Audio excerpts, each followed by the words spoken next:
కొండా విశ్వేశ్వరరెడ్డి అనే వ్యక్తి తెలంగాణ సమాజానికి చాలా అవసరం. ఎట్లా? ఎందుకంటే వాళ్ళ ఫ్యామిలీ బ్యాక్గ్రౌండ్ ఏం చేసిందని, వాళ్ళ తాతగారు కొండా వెంకటరంగారెడ్డి గారు అసలు ఈ మన నిజాం సర్కార్ నుంచి మన ఉమ్మడి ఆంధ్రప్రదేశ్, తెలంగాణ, హైదరాబాద్ స్టేట్ తర్వాత ఆంధ్రప్రదేశ్ ఏర్పడ్డము, ఆంధ్రప్రదేశ్ నుంచి తెలంగాణ, అప్పటి నుంచే తెలంగాణ హక్కుల కోసం కొట్లాడిన ఆయన. నెహ్రూ క్యాబినెట్ లో ఉండి కూడా ఇందిరాగాంధీతో కూడా కొట్లాడి తెలంగాణ విషయంలో ఆయన పెద్ద మనుషుల ఒప్పందంలో కానీ రజాకార్ల యుద్ధం జరుగుతున్నప్పుడు, రజాకార్ల అరాచకాలు జరుగుతున్నప్పుడు ఈయన కూడా కొండ వెంకటరంగారెడ్డి గారు కూడా సర్దార్ వల్లభాయ్ పటేల్ కలిసిరని అంటారు. అవునవును, మనకు రజాకార్ సినిమా కూడా తెలంగాణ మొత్తం రంగారెడ్డి జిల్లానే ఆయన పేరు మీద ఉంది. అసలు అంటే అంత చదువుకున్న వ్యక్తి ఒక తెలంగాణ క్యారెక్టర్కి వాళ్ళ ఫ్యామిలీ ఐడెంటిటీ, ప్లస్ చెన్నారెడ్డి గారు వాళ్ళ మేనల్లుడో ఏదో అవుతాడు, నాకు కరెక్ట్ బంధు మేనల్లుడు అనుకుంటా నాకు తెలిసి. అదేవిధంగా మన కొండా విశ్వేశ్వరరెడ్డి గారి ఫాదర్ జస్టిస్ మాధవరెడ్డి గారు, ఆయన నీతి నిజాయితీ గల హానెస్ట్ జడ్జి అనేది ఇండియా వైడ్గా పేరుంది. ఆయన ఇచ్చిన ఎన్నో సంచలనాత్మకమైన తీర్పులు ఉన్నాయి. అట్లాంటి ఫ్యామిలీ నుంచి వచ్చి కష్టపడి చదువుకొని ఇంజనీరింగ్ చేసి అమెరికాలో ఎన్నో పేటెంట్స్ కలిగి ఉండి ఆర్థికంగా బలవంతుడైనప్పటికీ కూడా ఆయనతో నేను దాదాపు ఒక 15 ఏళ్ళ పరిచయం నాకు. ఆయన రాజకీయాల్లోకి రాకముందు నుంచి పరిచయం విశ్వేశ్వరరెడ్డి గారితో. తెలంగాణ ఉద్యమంలోనే అంటే వాళ్ళ బ్యాక్గ్రౌండ్ అమెరికాలో ఉండే కానీ ఇక్కడ జరుగుతున్న పరిణామాలు చూసి కేవలం తెలంగాణ కోసం అనే రాజకీయాల్లోకి వచ్చిన రాజకీయ నాయకుడు కావాలనుకో, ప్రత్యేక తెలంగాణ ఉద్యమానికి నా వంతు సపోర్ట్ చేయాలి, ఇక్కడ ఇంత పెద్ద ఉద్యమం జరుగుతుందని హాయిగా కంఫర్ట్గా ప్రపంచంలో అతి అదృష్టవంతుల్లో ఆయన కూడా అయి ఉండొచ్చు. ఆయనకి చదువు ఉంది, జ్ఞానం ఉంది, క్యారెక్టర్ ఉంది, ఆస్తి ఉంది, విలాసవంతమైన కుటుంబం ఉంది, వ్యాపారాలు ఉన్నాయి. అన్నీ ఉన్నప్పటికీ కూడా కేవలం తెలంగాణకి నా కాంట్రిబ్యూషన్ చేయాలని చెప్పి ఆయన వచ్చిండు. ఇదే కేసీఆర్, ఇదే కేటీఆర్ కొన్ని 10 సార్లు 20 సార్లు ఆయన ఇంటి చుట్టూ తిరిగి రమ్మని చెప్పారు. ఎందుకంటే కొండా విశ్వేశ్వరరెడ్డి లాంటి వ్యక్తి వస్తే తెలంగాణ ఉద్యమానికి బలం అవుతుంది. రెడ్లల్లో మంచి ఇమేజ్ ఉంది, తెలంగాణ సమాజంలో వాళ్ళ తాతగారికి మంచి పేరుంది, వాళ్ళ నాన్నగారికి మంచి పేరుంది, చెన్నారెడ్డి గారికి దగ్గర బంధువు, వాళ్ళ ఫ్యామిలీలో చాలా మంది పొలిటీషియన్స్ ఉన్నా కూడా ఆయన పదవుల కోసము అధికారం కోసము రాలే, తెలంగాణకి సేవ చేయడానికి వచ్చిండు. ఆయన ఎంటర్ అయ్యే ప్రాసెస్లో కూడా ఆపరేషన్ చేవెళ్ళ అనేది కూడా నేను, సారు, మేడం సంగీతారెడ్డి గారు, అప్పుడు కనకయ్య సార్ అందరం కలిసి లాంచ్ చేసినాం. ఎందుకు కొండా విశ్వేశ్వరరెడ్డి గారిని ప్రత్యేకంగా మనం చెప్పాలంటే తెలంగాణ క్యారెక్టరు కొండా విశ్వేశ్వరరెడ్డి గారి క్యారెక్టరు. తెలంగాణకి ఏ విధంగా అయితే సీదీ బాత్ నో బక్వాస్ ఉంటుందో, కొండా విశ్వేశ్వరరెడ్డి గారు సీదీ బాత్ నో బక్వాస్, ఉన్నది ఉన్నట్టు. నువ్వు నచ్చితే నచ్చినావని చెప్తారు, నచ్చకపోతే నచ్చలేదని చెప్తారు తప్ప ముందొక మాట వెనుకొక మాట చెప్పాడు. తెలంగాణ క్యారెక్టర్ కూడా ఎట్లాంటిది? అమాయకత్వము, ఆవేశము, నిజాయితీ, ధైర్యము, త్యాగము, స్వార్థము, కుట్ర ఏమి. తెలంగాణ సమాజము తన అస్తిత్వానికి, అస్మితకు దగ్గర నాయకత్వాన్ని ఎంచుకోలేకపోతుంది. అందుకనే తెలంగాణ రాజకీయ నాయకుల్లో స్టేట్స్మెన్స్ ఎవరు రావట్లేదని టంకశాల అశోక్ గారు ఒక ఆర్టికల్ రాశారు. కరెక్ట్ 100% తెలంగాణ క్యారెక్టర్కి, పర్సనాలిటీకి సెట్ అయ్యే రాజకీయ నాయకుడు ఎవరు ఉన్నటువంటి రాష్ట్రంలో కొండా విశ్వేశ్వరరెడ్డి గారు. ఎందుకంటే నేను ఆయన దగ్గర ఉండి చూసిన, ఆయనతో చాలాసార్లు కలిసి పనిచేసిన, ఒక్కోసారి ఆయన కోపం వస్తే ఆయన ఏది ఉంటే స్ట్రైట్ ఫార్వర్డ్ చెప్తాడు. కొంతమందికి నచ్చచ్చు నచ్చకపోవచ్చు, కానీ ఆయన ముసుగులో గుద్దులాట ఉండదు. ప్లస్ రాజకీయాల్లోకి ఎవరు రావాలి? సేవ చేయాల్సిన వాళ్ళు రావాలి.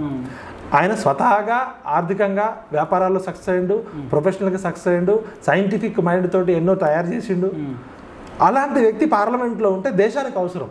ఆయన మాట్లాడిన స్పీచ్లు కానీ, ఆయన చేసిన ఎక్స్పెరిమెంట్స్ కానీ స్వయంగా మోడీ గారు కూడా అభినందించిన సందర్భాలు ఉన్నాయి. మోడీ గారి దగ్గర ఒక 100,000 కోట్లున్న కుటుంబంలో పుట్టి ఒక ఎంపీ అయ్యి ఉండి అమెరికాలో చదువుకొని వచ్చినోడు స్కూల్లో, గవర్నమెంట్ స్కూళ్ళల్లో టాయిలెట్లు క్లీన్ చేసిండు. స్వచ్ఛ మిషన్ ఆయన క్లీన్ చేసిండు. ఫస్ట్ ఆ మిషన్ తయారు చేసినాక ఎవరు రాకపోతే ఆయనే బూట్లు, సాక్సులు, గ్లౌజులు వేసుకొని ప్రతిరోజు కొన్ని టాయిలెట్లు క్లీన్ చేస్తే అప్పుడు టాయిలెట్లు పనిచేయడానికి మనుషులు వచ్చారు.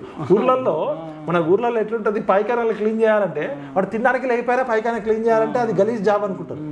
అటువంటి సందర్భం ఈయన రోజు పొద్దున్నే ఒక బండి వేసుకొని పోయి పైకానాలు క్లీన్ చేసిన పార్లమెంటేరియన్ ఎవరైనా ఉంటారు ఈ ప్రపంచంలో? అంటే ఎంత కమిట్మెంట్ ఉంటే అది సాధ్యమవుతుంది? ఇలా మనం ఎవరైనా పైకాన క్లీన్ చేయమంటే చేస్తాం. అమెరికాలో చూసి మన కల్చర్ కూడా నేర్పిస్తున్నట్టు కొంచెం. అట్లా కాదు, నేను చేస్తే దానికి ఒక గౌరవం వస్తుంది, ఆ పనికి డిగ్నిటీ ఆఫ్ లేబర్ ఉంటుంది. నేను చేస్తే కనీసం ఇప్పుడు రోజైతే సార్ చేయలేడు కదా, అక్కడ 8,000 రూపాయల జీతం ఇస్తా అన్నా కూడా రాలేదు. ఒక బండి తయారు చేసిండు రాజకీయాలకు అతీతంగా. ఇది నాకు తెలిసింది చెప్తున్నా, నేను చూసింది, నాకు అనుభవించింది చెప్తున్నా.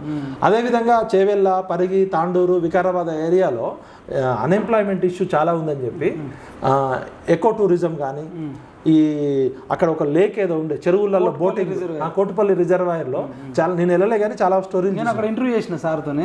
అనంతగిరికి దగ్గర ఉంటుంది, అనంతగిరి కొండలు, అనంతగిరి హనుమంతుడు, ఇదంతా ఫేమస్ కదా. అవునవును, అక్కడికి వచ్చే వాళ్ళు ఇక్కడికి వస్తారు అన్నట్టు. Okay okay. దాని ద్వారా చాలా మందికి ఎంప్లాయ్మెంట్, బోటింగ్ ఇప్పుడు సాఫ్ట్వేర్ ఇంజనీర్స్ అట సండే సాటర్డే వెళ్ళడం. ఇప్పుడు టూరిజం ద్వారా జాబులు వస్తాయి కదా. ఇది కొండా విశ్వేశ్వరరెడ్డి గారికి మంచి పేరు వస్తుందని తెలిసి కేటీఆర్ కేసీఆర్ ఆ ప్రాజెక్ట్ డబ్బులు ఆపేసారు.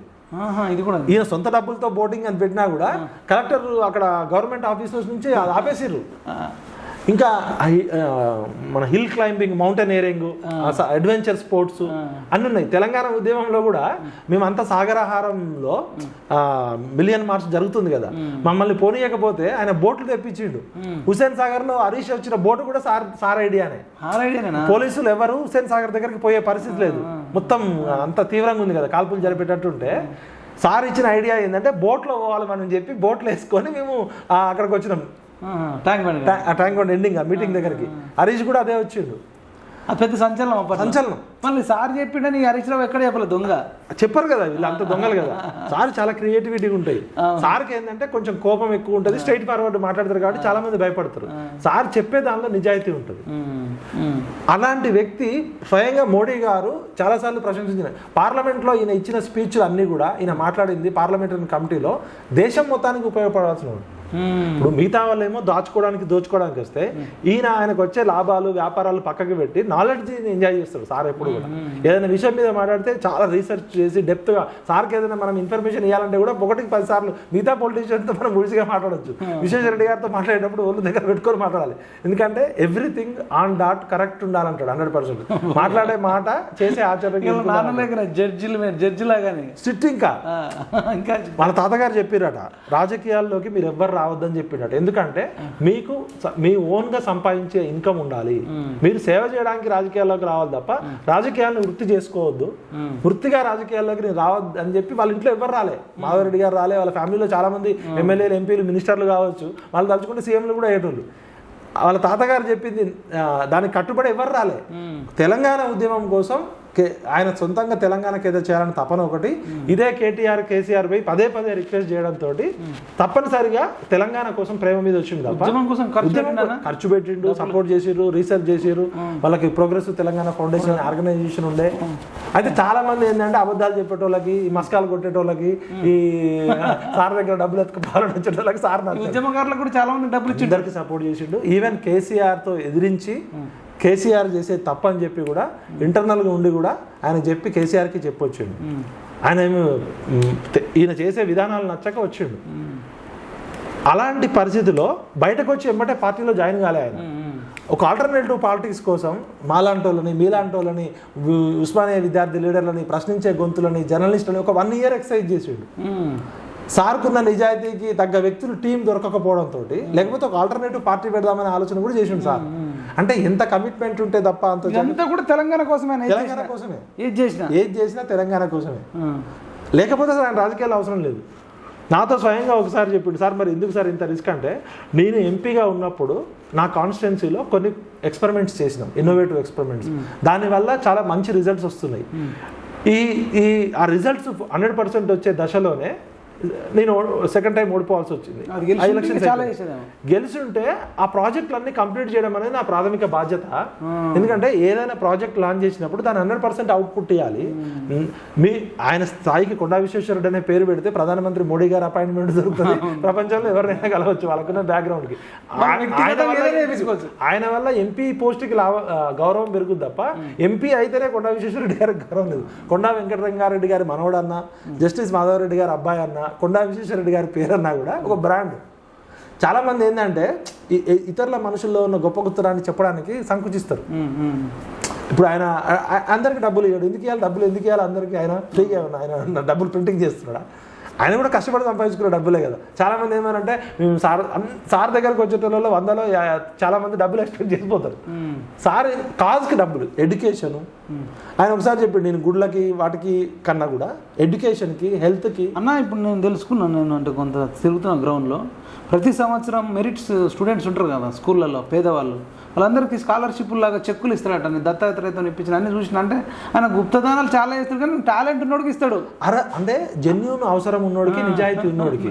ఇప్పుడు ఇవాళ రేపు ఏమైందంటే కోటీశ్వరుడు అనగానే ప్రతి ఒక్కడు పోయి ఏదో ఒక స్టోరీ చెప్తారు. ఇప్పుడు సార్ టైం వాల్యుబుల్, సార్ ఒక్క పొలిటీషియన్ ద్వారా డబ్బులు ఖర్చు పెడతాడు, కానీ ఆయన వేరే దగ్గర సంపాదించుకోవాలి. ఆయన దగ్గరుండి చూసినా కాబట్టి నేను చెప్తున్నా. కొండా విశ్వేశ్వరరెడ్డి గారు నాకు డబ్బులు వేయలే, డబ్బా కొట్టమని, లేకపోతే మంచిని మంచిగా చెప్పడం తెలంగాణ క్యారెక్టర్. వాళ్ళు మొన్న నేను తెలుసుకుంటే కొందరికి హార్ట్ ఆపరేషన్లు, కొన్ని ఇంకా వేరే వేరే ఆపరేషన్లు ఫ్రీగా చేయించి బతికించిన పిల్లలు ఎంతో మంది ఉన్నారట. అంటే చెప్పుకోరు. కరోనా టైంలో కూడా మాకు తెలిసిన వాళ్ళు లండన్ నుంచి వచ్చి బెంగళూరులో ఇబ్బంది పడుతున్నారు, హాస్పిటల్లో లేదంటే నాకు వాళ్ళు చావు బతుకుల్లో ఉండే. అటువంటి టైంలో సార్కి ఫోన్ చేస్తే బెంగళూరులో కూడా సార్కున్న ఇన్ఫ్లుయెన్స్ తోటి హాస్పిటల్ విషయంలో ఎంత అర్ధరాత్రి ఫోన్ చేసినా కూడా ఆయన చేతనంత సాయం చేస్తాడు.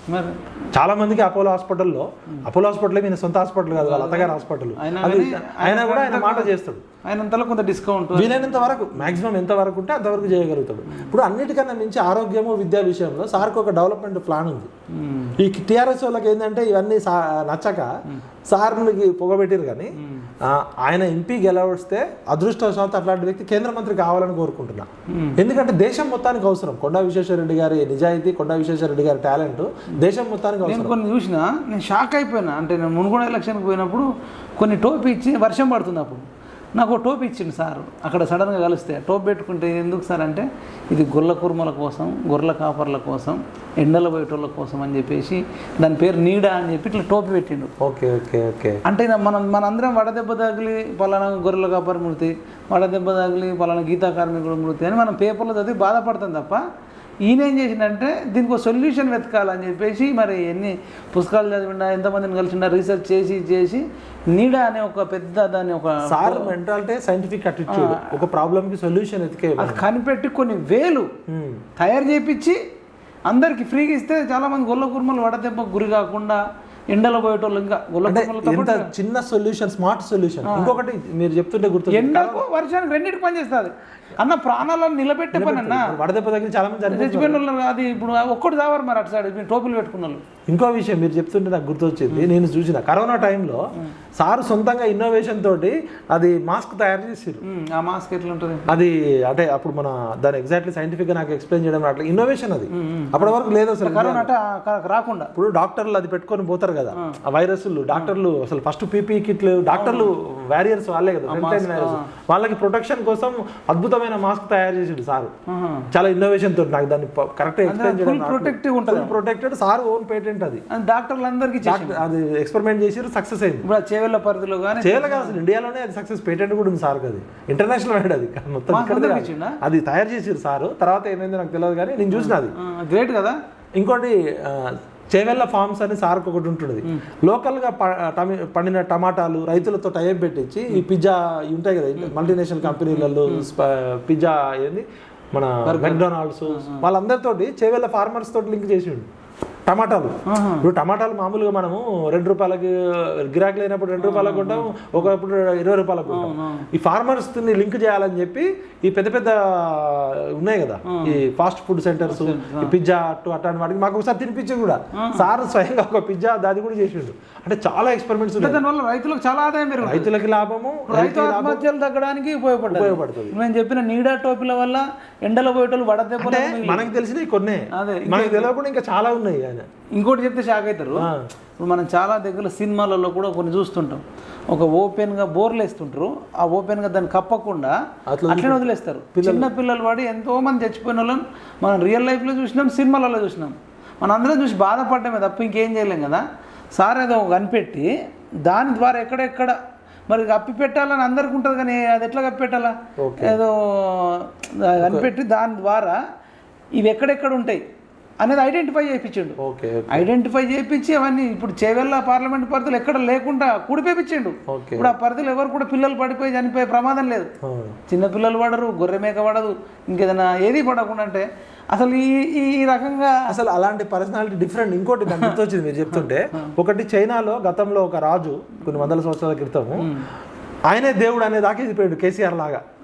అవును, సేమ్ కేసీఆర్ కి ఆయనకి అన్ని ఉన్నాయి.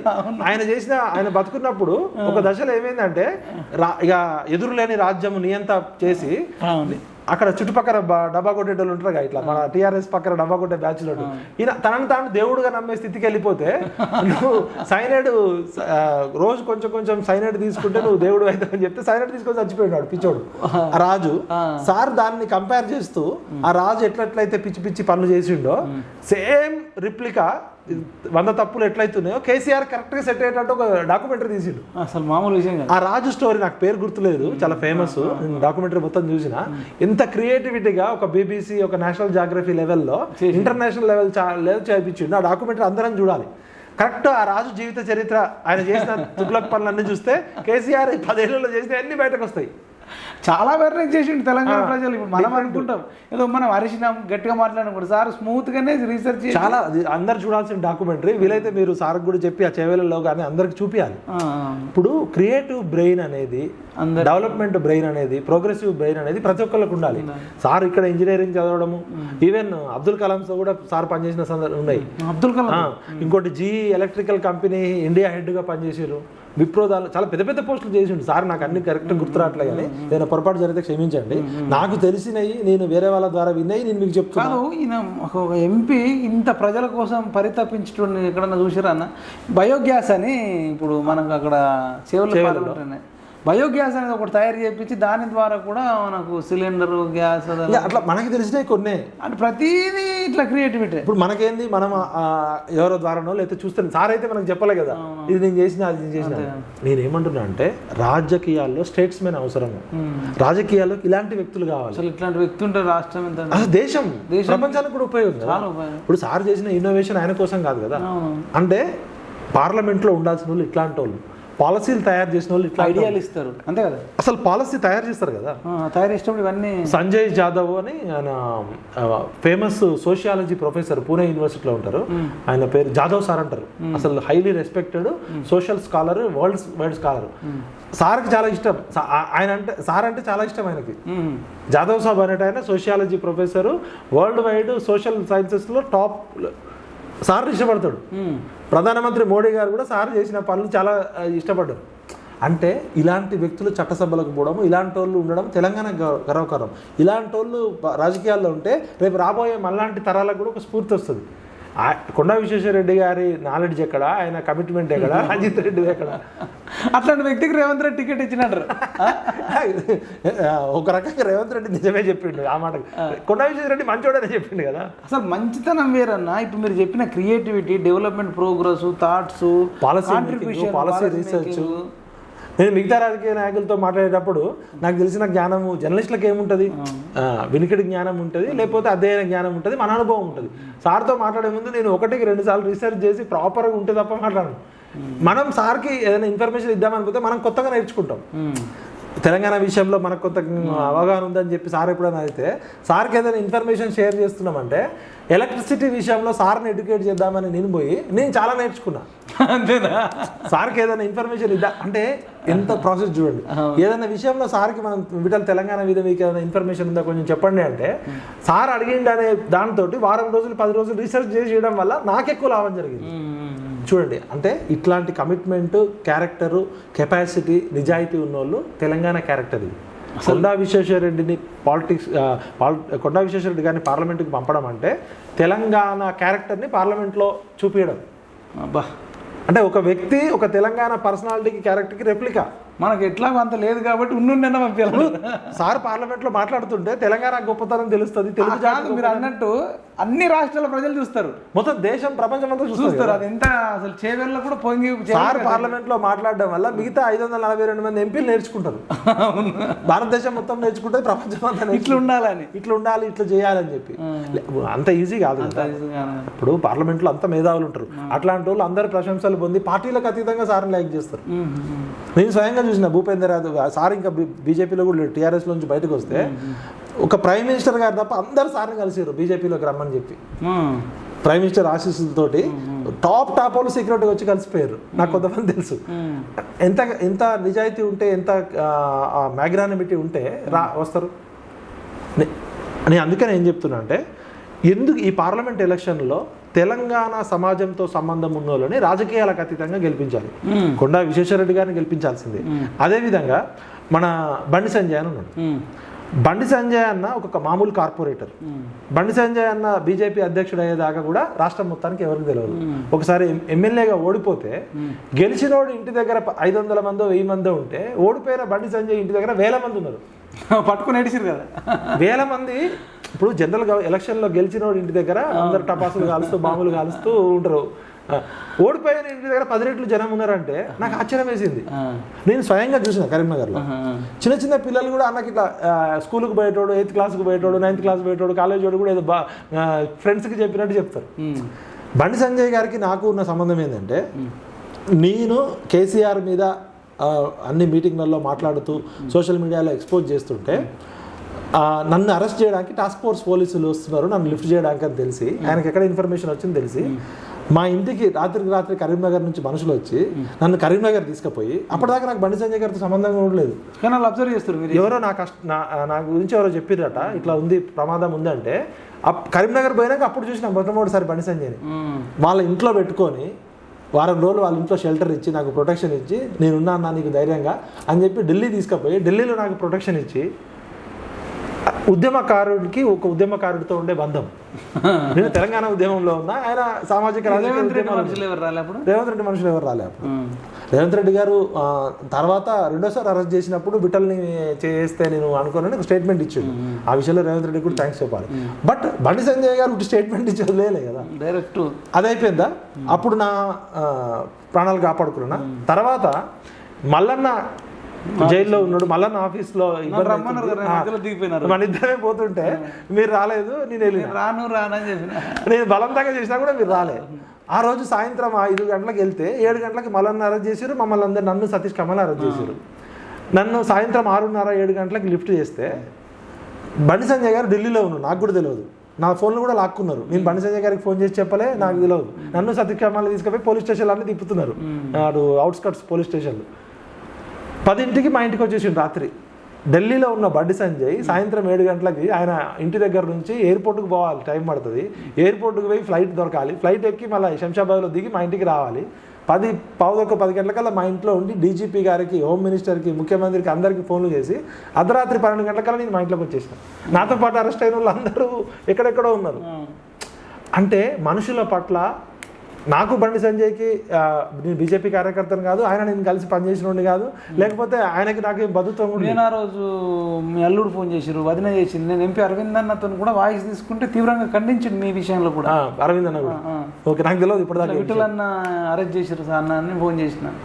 అంటే ఆయన నా ఒక్కడి గురించే కాదు, తొలి వెలుగు రఘు కష్టం వచ్చినా జైలుకు పోదామని కాపాడుకున్నాడు.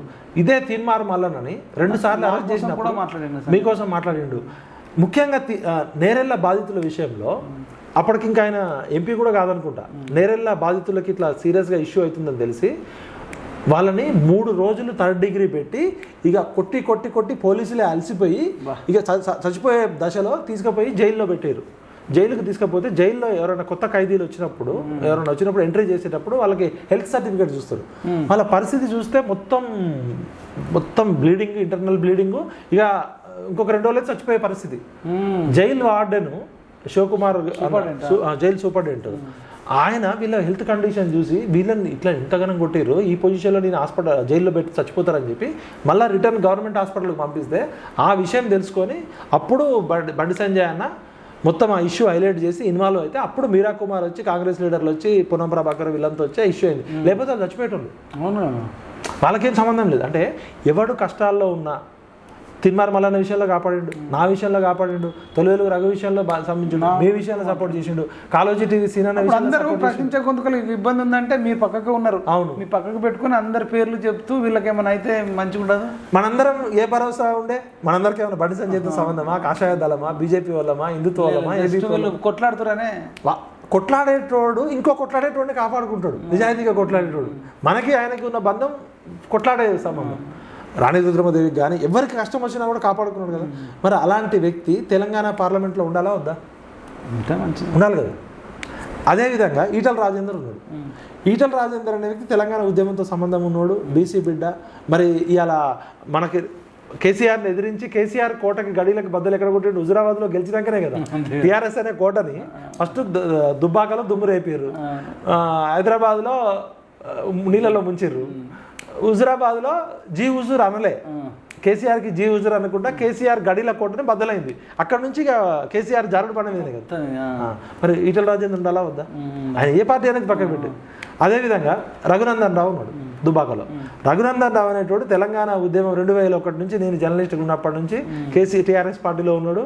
ఆయన కూడా కష్టపడి, ఆయన 100 కోట్ల 1000 కోట్లు ఉన్న వెలముదొర కాదు. ఒక టీచర్గా, ఒక జర్నలిస్ట్గా, ఒక అడ్వకేట్గా సొంత కష్టంతో వచ్చి, టాలెంట్ తోటి వచ్చి అడ్వకేట్గా సక్సెస్ అయ్యిండు, ఆర్థికంగా సక్సెస్ అయ్యిండు, పొలిటికల్గా కూడా కేసీఆర్నే ఎదిరించి బయటకు వచ్చింది కదా. వెలమ కులము, సొంత కులము రాజీ పడితే ఆయన మంత్రి అయ్యేటోడు, అన్నీ అయ్యేటోడు కదా. కేసీఆర్ అటిట్యూడ్ నచ్చక, హరీష్ రావు కేటీఆర్ అటిట్యూడ్ నచ్చక ఎగిరేసింది కదా. అందరూ ఏమంటారు వెలమోళ్ళు ఒకటి కులం కాదు, అక్కడ గుణం చూడాలి. ఆయనకి హిందీ వచ్చు, ఇంగ్లీష్ వచ్చు, అడ్వకేట్. ఆయన వల్ల చాలా స్కామ్లు బయటకు వచ్చినాయా లేదా? అంటే రఘునందన్ రావు అసెంబ్లీలో ఉంటేనే ఇట్లా మాట్లాడితే మరి పార్లమెంట్లో ఉంటే ఎట్లా మాట్లాడతాడు? కొంతమందికి నచ్చచ్చు, నచ్చకపోవచ్చు. రఘునందన్ రావు పోవాలా వద్దా? నేనేం బీజేపీ కార్యకర్తను కాదు, బీజేపీ డబ్బా కొట్టలే, బీజేపీ వాళ్ళు నాకు డబ్బులు ఇవ్వలే. నేను ఫీల్ అయింది చెప్తున్నా. వీళ్ళందరితో ఎందుకు నాకు సంబంధం ఉన్నా అంటే ఉద్యమంలో ఉన్నాం కదా. ఇప్పుడు మేము జైలుకి పోయినప్పుడు ఈటల రాజేందర్ బెయిల్కి డబ్బులు ఇచ్చిన సందర్భాలు ఉన్నాయి. మేము జైలుకి పోయినప్పుడు మమ్మల్ని కాపాడుకున్న సందర్భాలు బండి సంజయ్ ఉన్నాయి. రఘునందన్ రావు మేమందరం కలిసి అరెస్ట్ అయిన సందర్భాలు ఉన్నాయి తెలంగాణ ఉద్యమంలో. వీళ్ళందరినీ పంపి ఎలా వద్దా నువ్వు చెప్పు అయిపోయి. మీరు చెప్తుంటే మాకు జెన్యూన్ అనిపిస్తుంది కదా. జెన్యూన్గా నేనే సాక్ష్యం కదా, అందరు ప్రపంచానికి కూడా తెలుసు. ఇప్పుడు నేనైతే కొన్ని విషయాలు తెలియదు. ఇప్పుడు నువ్వు నాకు 15-20 ఏళ్ళ నుంచి చూస్తున్నావు. నాకు వాడి దగ్గర నిజాయితీ, ధైర్యం, క్యారెక్టర్ లేకపోతే వాడి గురించి అని చెప్తాను. ఉన్నట్టు చెప్తాం కదా. ఇప్పుడు రేపొద్దున వీళ్ళ దగ్గర ఆ క్వాలిటీస్ లేకుండా నేను చెప్తే నాకు కూడా ఇబ్బందే కదా. నేనేమంటున్నా అంటే, ఒకటి అర్హత, యోగ్యత, 2 ప్రజల కోసం పనిచేసే తపన. అది ఏ పార్టీలో ఉన్నా ముఖ్యంగా తెలంగాణ సమాజం నుంచి పార్లమెంట్కి వెళ్ళాలి. బూర నరసయ్య గౌడు ఒక మంచి డాక్టరు, కష్టపడి బీసీ కుటుంబంలో పేదరికం నుంచి వచ్చి చదువుకొని ఒక స్టార్ హాస్పిటల్ లాంటి కార్పొరేట్ హాస్పిటల్లో ఆయన సొంతంగా టీఆర్ఎస్ పార్టీకి ఎంత సపోర్ట్ చేసిండో నాకు తెలుసు. తెలంగాణ ఉద్యమంలో ఎంతో మందికి డబ్బులు ఇచ్చిండు ఆయన కోట వేసుకొని. మేమందరం ఉద్యమంలో మామూలుగా ఉంటే ఈయన సిస్టమేటిక్గా వచ్చేటోడు ప్రెస్ క్లబ్లలో కానీ అక్కడ మీటింగ్లకి కోటు పూట వేసుకొని. ఈయన ఎవరబ్బా అన్నట్టు విచిత్రంగా చూసేది. ఆయనంతటా ఆయన వచ్చి పరిచయం చేసుకొని ఒక డాక్టర్గా ఉండి ఎంతోమందికి హెల్ప్ చేసిండు. మరి కేసీఆర్ని ఎదిరించి బయటకు వచ్చిందా లేదా? అదే కేసీఆర్తో కాంప్రమైజ్ ఉంటే అధికారంలో 100 కోట్లు సంపాదించుకోవచ్చుగా. బుర్ర నరసయ్య గౌడ్కి ఏమన్నా నిజాయితీ పరుడు అనే పేరుందా, కబ్జాదారుడు అనే పేరుందా? అత్యంత నిజాయితీ పరుడు ఉంది, చాలా ఆస్తులు అమ్ముకున్నాడు అని ఉంది. ఆయన రాజకీయాల్లో రావడం వల్ల నష్టపోయిన తప్ప లాభపడలేదు. ఇంకోటి ఆయన బ్రెయిన్ కూడా, ఆయన కూడా అద్భుతం. కొండ విశ్వేశ్వరరెడ్డి గారి లాగా ఆయన కూడా మంచి క్వాలిటీస్ ఉన్నాయి. రీసెర్చ్ చేస్తాడు, ఏది పడితే అది మాట్లాడాడు, పాలసీ రీసెర్చ్ తెలుసు, ఇన్నోవేటివ్ ఐడియాస్ ఉంటాయి. ఆ నీరా కాన్సెప్ట్ కూడా బూర నరసయ్య గౌడ్దే, సార్ కాంట్రిబ్యూషన్ వల్లనే వచ్చింది అది. ఇలా ఇండియా మొత్తానికి ఒక ఎక్స్పెరిమెంట్ తీసుకొచ్చారు కదా, కళ్ళుని ఇట్లా రిజర్వ్ చేయొచ్చు. ఆయన కూడా అంటే నాకు ఎక్కువ కలిసి పనిచేయలే కానీ చాలా ఇన్నోవేటివ్ బ్రెయిన్ ఆయన. నేను కూడా భువనగిరి కానీ అట్లా తిరిగితే చాలా దగ్గరలో వాటర్ ట్యాంకులు కట్టియడము, తర్వాత సీసీ రోడ్లు వేపించడము, చాలా హెల్ప్ చేయడం, అన్నిటికి మించి ఆయన చేసిన గొప్ప పని ఏం తెలుసా? బీబీ నగర్కు ఎయిమ్స్ తీసుకురావడంలో ఆయన ఎంపీ ఉన్నప్పుడు ఎగ్జాక్ట్లీ అది చాలా పెద్ద అచీవ్మెంట్ కదా. ఒక ఆమె పోతే జనగంలో మాట్లాడుతుంది, బయట యశోద హాస్పిటల్ అక్కడ ఇక్కడ 2-3 లక్షలు అవుతాయి అన్నారు, సైనసిస్ అట. నేను బీబీ నగర్ ఎయిమ్స్ పోయినా, ఎవరు అడ్వైజ్ చెప్తే పోయిందట. సొంత తల్లిని చూసుకుంటాట, మంచి ట్రీట్మెంటు, ఫ్రీ ఆఫ్ కాస్ట్. అది బీబీ నగర్లో. మరి ఆయన అంటే కిషన్ రెడ్డి గారు కొంత సపోర్ట్ చేయొచ్చు, తర్వాత అటు బుర్ర నరసయ్య గారు వీళ్ళంతా కలిసి నరేంద్ర మోడీని అట్లా ఒప్పించి బీబీ నగర్ ఏబీసీ తీసుకురావడం అంటే అసలు ఆశామాష కాదు. మీరు అన్నట్టు కిషన్ రెడ్డి గారు అంటే గుర్తొచ్చింది. ఇవాళ తెలంగాణ రాష్ట్రం రావడానికి చాలామంది తెలియదు, చరిత్ర తెలియదు. కానీ నేను పొద్దున కూడా 2-3 మేధావులతో మాట్లాడితే నాకే మర్చిపోయినా, మంచిగా గుర్తు చేశారు. అసలు తెలంగాణ రాష్ట్రం ఏర్పాటు అనే దానికి ప్రాతిపదిక బీజేపీ 1 ఓటు 2 రాష్ట్రాలు అని చెప్పి 97లో కాకినాడ తీర్మానం చేసింది. కేసీఆర్ కంటే ముందే ఉద్యమం. అసలు కేసీఆర్ ఎక్కడ ఉన్నాడు?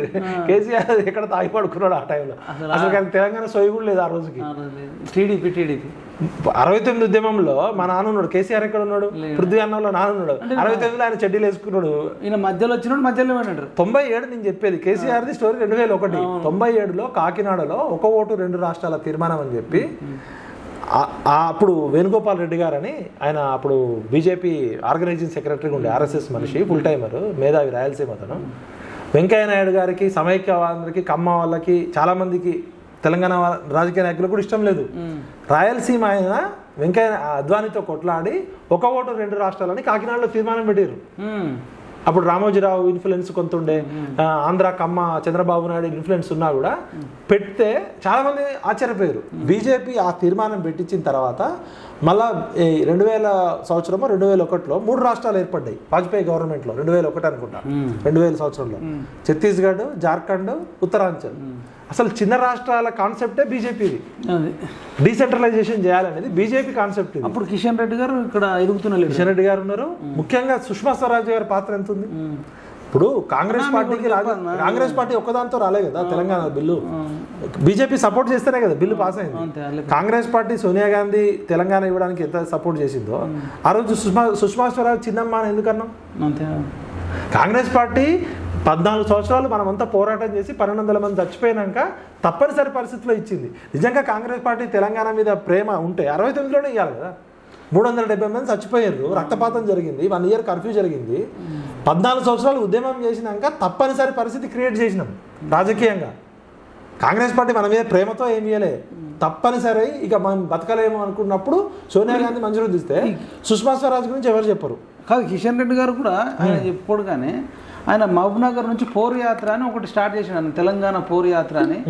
వాళ్ళు తెలంగాణ ఉద్యమం అంటే చాలామంది ఏమనుకుంటారంటే టీఆర్ఎస్ కూడా చేసిండు, కేసీఆర్, హరీష్ రావు అంటారు. కానీ ఇటువైపు బీజేపీ నుంచి కూడా అప్పుడు ఈయన అధ్యక్షుడు అండి అనుకుంటా, పోరు యాత్ర అని పెట్టి ఇక్కడ నుంచి నరుక్కుంటా వీళ్ళు కూడా వస్తారు. కిషన్ రెడ్డి గారు అంటే గుర్తొచ్చింది, అంబర్పేటలో, నేను అంబర్పేట ఓటర్ని. అంబర్పేటలో గవర్నమెంట్ హై స్కూల్ ఇలా ఏపీ తెలంగాణ స్టేట్ మొత్తంలో the best government high school, English medium school. పిల్లలు మీరు కూడా పోయి స్టోరీ చేసిన ఆల్రెడీ అంబర్పేటలో యశ్వంత్, దాని పేరు కిషన్ రెడ్డి స్కూల్ అంటారు. కానీ చాలా బాగుంటుంది స్కూల్ కూడా. పటేల్ 1400 మంది చదువుకుంటారు. ఇంకా చాలా ఎన్జిఓలు, చిన్న ఎన్జిఓలు, కుట్టు మిషన్లు అని, సెల్ఫ్ హెల్ప్ గ్రూప్స్. నాకు మీరంటే గుర్తొస్తుంది, చాలా మంది అద్భుతంగా చెప్తారు కిషన్ రెడ్డి గురించి. ఆయన ప్రతి సంవత్సరం అసెంబ్లీ నియోజకవర్గం అంతా పాదయాత్ర చేస్తారట, మొత్తం తిరుగుతాడు. అంటే ఎప్పుడైనా కలవచ్చు కిషన్ రెడ్డి గారిని, ఎవరైనా మనం ఏదైనా అంటే వాళ్ళు బీజేపీ ఎలాంటి నాయకులకు టికెట్లు ఇచ్చింది, కాంగ్రెస్ ఎలాంటి నాయకులకు టికెట్లు ఇచ్చింది? కాదు, మీరు కిషన్ రెడ్డి గురించి నేను సందర్భంలో చెప్పాను కానీ అంత గ్రౌండ్లో తిరుగుతున్నా కదా. ఏబీవీ ఫౌండేషన్ అని పెట్టినన్న. ఏబీవీ అంటే అటల్ బిహార్ వాజ్పేయి ఫౌండేషన్. కిషన్ రెడ్డి ఫౌండేషన్ పెట్టుకోలే, ఆయన పేరు పెట్టుకోలే. ఆయనకు అటల్ బిహార్ వాజ్పేయి అంటే ఇష్టమట. 18 సెంటర్లు పెట్టి, 18 సెంటర్లలో అంటే ఉపాధి శిక్షణ సెంటర్లు, 18 శిక్షణ సెంటర్లో మగ్గం వర్క్, బ్లౌజ్ చేపిస్తే ఒక బ్లౌజ్కు 2000 3000 ఉంటుంది గిరాకీ. తర్వాత టైలరింగ్, తర్వాత బ్యూటీషియన్, తర్వాత గాజుల తయారీ, తర్వాత కొవ్వొత్తుల తయారీ, బ్యాగుల తయారీ. అంటే ఇవి ఎందుకు చెప్తున్నా అంటన్నా, మళ్ళీ మొత్తం మహిళలకే, అమ్మాయిలు మహిళలు కూడా చాలా మంది జర్నలిస్టులు చెప్పారు. కొంతమంది పబ్లిక్ పాలసీ స్కాలర్స్ కూడా కిషన్ రెడ్డి గారి గురించి చాలా గొప్ప చెప్పారు. బయట ప్రపంచం తెలియదు. కేటీఆర్ ఒకసారి కుర్కురే రెడ్డి అన్నాడు. అంటే తర్వాత నేను సెర్చ్ చేసిన, నిజంగా నేను అంతేనా అని సెర్చ్ చేస్తే ఇప్పుడు మొత్తం 1 కాదు 2 కాదు 1000 కాదు 2000 కాదు 20,000 మందికి ఉపాధి శిక్షణ ఇచ్చారు ఏబీవీ ఫౌండేషన్ ద్వారా. అంటే మామూలు విషయం 20,000 మందికి. నువ్వు ఒక tell me one politician Telangana ముఖ్యమంత్రి అధికారికంగా చేయలేదన్న. ముఖ్యమంత్రి ఇన్ని లక్షల కోట్ల బడ్జెట్ ఉండి కూడా చేయలేదు వీళ్ళు. అంటే మనిషికి రాజకీయం అంటే సేవ, రాజకీయం అంటే ప్రజల్ని ప్రేమించడం. ఇప్పుడు చెప్పిన ఎంపీ క్యాండిడేట్లలో సరితూగల వ్యక్తులు కాంగ్రెస్ లో ఎవరైనా ఉన్నారా? కాంగ్రెస్ పార్టీ అదే ఇప్పుడు కిషన్ రెడ్డి మీద దాన నాగేందర్ పెట్టారు. ఇక ఈయన పరిస్థితి ఏంది? 20,000 మందికి శిక్షణ ఇప్పించి 40 మంది టీచర్లకు ఉపాధి శిక్షణ, 40 మంది టీచర్లకు సొంత డబ్బులు సాలరీస్. అవును. మరి దాన నాగేందర్ ఏం చేస్తాడు? ఎక్కడ ఖాళీగా ఉంటే అక్కడికి పోతాడు. బీజేపీ లాంటి పార్టీలో ఆ స్థాయికి ఎదిగిందంటే ఒక మామూలు ఆఫీస్ బాయ్ నుంచి కష్టపడి చదువుకోవడానికి వచ్చి పేదరికం నుంచి ఆఫీస్లో ఉంటూ చదువుకున్నాడు. ఆ స్థాయి దాకా 2 సార్లు సెంట్రల్ మినిస్టర్ అయ్యిండు, బీజేపీ నేషనల్ ప్రెసిడెంట్ చేసిండంటే క్యారెక్టర్ అసలు అంటే క్వాలిటీ లేకపోతే ఇప్పుడు మిగతా పార్టీ వేరు, బీజేపీలో ఆర్ఎస్ఎస్ ఉంటుంది, మంచి చెడు మానిటరింగ్ ఉంటుంది, ఏమైనా తప్పు చేస్తే ఏమంటే దండం ఉంటుంది. మిగతా పార్టీ లాంటిది కాదు కదా. నేను బీజేపీ కార్యకర్తను కాదు, కొన్ని విషయాల్లో నేను కూడా బీజేపీని డిఫర్ అయ్యే సందర్భాలు ఉండొచ్చు. మన అవుట్లెట్ గా బీజేపీ వ్యతిరేకంగా పనిచేసినా కూడా మేము పనిచేసినాం. జిహెచ్ఎంసీ ఎలక్షన్ లో సపోర్ట్ చేసినాం, దుబాక్ ఎలక్షన్ లో సపోర్ట్ చేసినాం, హుజరాబాద్ లో సపోర్ట్. అంటే సందర్భాన్ని బట్టి రాజకీయాల్లో మన ప్రాంతానికి ఏది న్యాయం జరుగుతుందో అది చేయాలి. నేను ఒక తెలంగాణ ఉద్యమకారుడిని, నేను బీజేపీ సిద్ధాంతకర్తను కాదు, కాంగ్రెస్ ఐడియాలజిస్ట్ని కాదు. మా జీవితం అంతా తెలంగాణకి ఏది లాభం జరిగితే అది చేసినాం. ఆ రోజు బీజేపీ వల్ల లాభం జరుగుతుందంటే బీజేపీకి సపోర్ట్ చేసినాం, కాంగ్రెస్ వల్ల లాభం జరిగితే కాంగ్రెస్కి సపోర్ట్ చేసినాం. వీళ్ళిద్దరు దొంగలు అనుకుంటే ఇద్దరిని తిట్టినాం, మంచి చేసినప్పుడు ఇద్దరిని పొగిడినాం. మాకే పార్టీ ఐడియాలజీ ఉండదు, తెలంగాణ సెంట్రిక్ అనేది ఉండాలి. వీళ్ళంతా తెలంగాణ ఉద్యమంతో పేగుబంధం ఉన్నోళ్ళు, ప్రజలతో సంబంధం ఉన్నోళ్ళు. ఇప్పుడు అరవింద్ అన్న కూడా సపోర్ట్ చేశారు. మర్చిపోయినా, అరవింద్ విషయంలో చెప్పాల్సిన ఇంట్రెస్టింగ్ స్టోరీ ఏంటంటే, అరవింద్ పుట్టుక నుంచే డి శ్రీనివాస్ గారు ఒక రిజర్వ్ బ్యాంకులో పనిచేసే వ్యక్తి, రాజశేఖర రెడ్డితో పాటు ఈక్వల్గా సీఎంగా ఎదిగినోడు, ఒక బడ్జెట్ బీసీ కులాల్లో పుట్టినోడు. డి అంటే డి, 2 సార్లు డి శ్రీనివాస్ నాయకత్వంలో కాంగ్రెస్ పార్టీ అధికారంలోకి వచ్చింది. రాజశేఖర రెడ్డి ఆధ్వర్యంలో రాలే. ఒక ఫోన్ ఉంటే మొత్తం రాష్ట్ర రాజకీయాల్ని మార్చగలిగే ఏకైక వ్యక్తి డి శ్రీనివాస్. ఉమ్మడి ఆంధ్రప్రదేశ్లో ఆయనకు ఒక ల్యాండ్ లైన్ ఇస్తే చాలు మొత్తం చక్రం తిప్పుతాడు అంటారు, అంత తెలియగలడు. సోనియా గాంధీతో పర్సనల్గా తెలంగాణ నుంచి ఏ విషయమైనా మాట్లాడగలిగేంత చనువున్నాడు. అలాంటి వ్యక్తి కొడుకు ఆయన కొత్తగా సంపాదించుకోవాల్సిన అవసరం లేదు, ఆయన చూడని పవర్ ఏం లేదు. మోడీ మీద అభిమానంతో వాళ్ళ నాన్న కాంగ్రెస్ పార్టీలో ఉన్నప్పటికీ, సోనియా గాంధీ వాళ్ళకి పిలిస్తే పలికేంత అపాయింట్మెంట్ దొరుకుతున్నప్పటికి కూడా మోడీ ఈ దేశానికి అవసరము అని చెప్పి ఆయన ఒక మోడీ దీక్షలాగా బూని, ఆ డ్రెస్సింగ్ స్టైల్ కానీ అదంతా వేసి ఒక మోడీని పూరకంలాగా బూని ఒక ముఖ్యమంత్రి కూతురు కవితని మామూలుగా వచ్చిన అరవింద్ ఢీ కొడతారని ఎవరైనా అనుకున్నారా? ఫస్ట్ టైం, తక్కువ టైంలో ఫస్ట్ టైం కవిత ఎంత బలంగా ఉంది, వాళ్ళకి ఆర్థికంగా బలంగా ఉన్నాయి, అన్ని రకాల ముఖ్యమంత్రి కేసీఆర్ అయ్యిండు. అయితే అక్కడ ఇంట్రెస్టింగ్ పాయింట్ చాలా మందికి తెలియంది ఏంటంటే, అరవింద్ అన్న కూడా స్ట్రైట్ ఫార్వర్డ్, బుల్లెట్ దిగిందా లేదా కాదు, వాడు పోయిందా లేదా అట్లుంటుంది. ఏదన్నా సిది బాత్, టైం వేస్ట్ ఉండదు. చాలా మందికి ఏంటంటే ఆయన కొంచెం అగ్రెసివ్గా కోపంగా ఉంటాడు, స్ట్రైట్ ఫార్వర్డ్ ఉంటాడు కానీ నచ్చకపోవచ్చు. కానీ మస్కా కొట్టేటోళ్ళకి నచ్చాడు, కానీ స్ట్రైట్ ఫార్వర్డ్ ఉన్న వాళ్ళకి అరవింద్ అన్న లీడర్షిప్ నచ్చుతుంది. అందుకని యూత్లో అంత ఫాలోయింగ్ వచ్చింది. ఎర్రజొన్నల ఇష్యూలో, పసుపు రైతుల ఇష్యూలో, పసుపు రైతులకి నేను పసుపు బోర్డు తీసుకొస్తా అని బాండ్ పేపర్ రాసిచ్చాడు, సంచలనమైంది దేశంలోనే. ఇవాళ స్పైసెస్ బోర్డు వచ్చింది. సింపుల్ ఎగ్జాంపుల్, నువ్వు 10th క్లాస్ పాస్ అయినాక ఇంటర్ చదివినావా, ఇంటర్ పాస్ అయినాక డిగ్రీ చదివినావా? ఫస్ట్ అయితే 10th పాస్ అయినావు, 10th తర్వాత ఇంటర్ అయినావు, డిగ్రీ తర్వాత పిహెచ్డి చేసినావు, మాస్టర్స్ చేసి. డాక్టర్ మైపాల్ యాదవ్ అని నువ్వు పేరుంది, పిహెచ్డి పీడిఎఫ్ ఉంది. నువ్వు 10th క్లాస్ కూడా పాస్ కాలేదా అని అడుగుతారా? నువ్వు డాక్టర్ మైపాల్ యాదవ్ అడుగుతారా? నువ్వు 10th పాస్ అయినా అనుకుంటారు కదా. 10th పాస్ అయితేనే ఇంటర్కి వస్తావు, ఇంటర్ పాస్ అయితేనే డిగ్రీకి వస్తావు, డిగ్రీ పాస్ అయితేనే పీజీకి వస్తావు, పీజీలో టాప్ మెరిట్ ఉంటేనే యూనివర్సిటీలో సీట్ వస్తుంది, పిహెచ్డీలో పీడిఎఫ్ దాకా పోయినోడివి. నిన్ను పట్టుకొని నువ్వు ఇంకా 10th క్లాస్ పాస్ కాలేదు అంటే ఎట్లుంటుంది? పసుపు బోర్డు అనేది ఆ రోజు నిజామాబాద్ ఇష్యూలో పసుపు అనేది అత్యధికంగా పండే పంట, దానికి మద్దతు ధర కావాలి, పసుపు బోర్డు ఉంటే ప్రత్యేకంగా రైతులకు ఉంటుందని చెప్పి పసుపు బోర్డు అన్నారు. కేంద్ర ప్రభుత్వం పసుపుకు ఒక్కదానికి ఎందుకు మేము స్పైసెస్ బోర్డు అని ఇచ్చింది. పసుపుతో పాటు ఇంకా ఈ ప్రాంతంలో కానీ దక్షిణాదిలో ఏ యాలకులు, లవంగాలు, లేకపోతే స్పైసెస్, సుగంధ ద్రవ్యాలు, దాల్చిన చెక్క, ఇంకా రకరకాలు ఉండొచ్చు, మిరియాలు, అన్నిటికీ కలిపి బోర్డు ఇస్తే నువ్వు అన్నం అడిగితే వాళ్ళు బిర్యానీ పెడితే తప్ప. వీళ్ళు ఎంత రాంగ్ ప్రాపగండా చేస్తారంటే తెలియని వాళ్ళు. స్పైసెస్ బోర్డు రావడం వల్ల బడ్జెట్ వస్తుంది, ఇక్కడ ఒక ఆఫీస్ వస్తుంది, సెంట్రల్ గవర్నమెంట్ రీజనల్ బోర్డు ఏర్పడుతుంది, డైరెక్ట్ ఉంటుంది. ఇలా నిజామాబాద్ పసుపు రైతులు మీరు పోయి స్టోరీ చేయండి. అరవింద్ చేసిన కృషి వల్ల పసుపు రైతులకు న్యాయం జరిగిందా, అన్యాయం జరిగిందా? ఈసారి అయితే రేట్లు బాగున్నాయి అంటారు. ఆయన డైరెక్ట్ ప్రధానమంత్రి ఆఫీస్తో కొట్లాడి ప్రైమ్ మినిస్టర్ తోటి స్వయంగా చెప్పించినాక ఇంకా పసుపు బోర్డు తీసుకురాలేదు, నీకు పసుపు పేలి అంటే ఎట్లుంటుంది? రాజకీయాల్లో విమర్శలు చేయొచ్చు, కానీ చేసిన మంచిది. రైల్వే లైన్లు ఎన్ని తీసుకొచ్చిండు. ఇలా నిజామాబాద్లో డైరెక్ట్ ప్రధానమంత్రి గారితో ఆయనకున్న ప్రత్యేక పరిచయం వల్ల ఇవాళ మిగతా నాయకులు వేరు, కానీ అరవింద్ అన్న తలుచుకుంటే హాట్ లైన్లో డైరెక్ట్ మాట్లాడతారు, మోడీతో అయినా, అమిత్ షాతో అయినా. నాకు తెలుసు ఢిల్లీలో ఆయనకున్న నెట్వర్క్. అట్లాంటిది నిజామాబాద్కి ఆయన వల్ల లాభం జరిగిందా, నష్టం జరిగిందా? నువ్వు చెప్పు మైపా.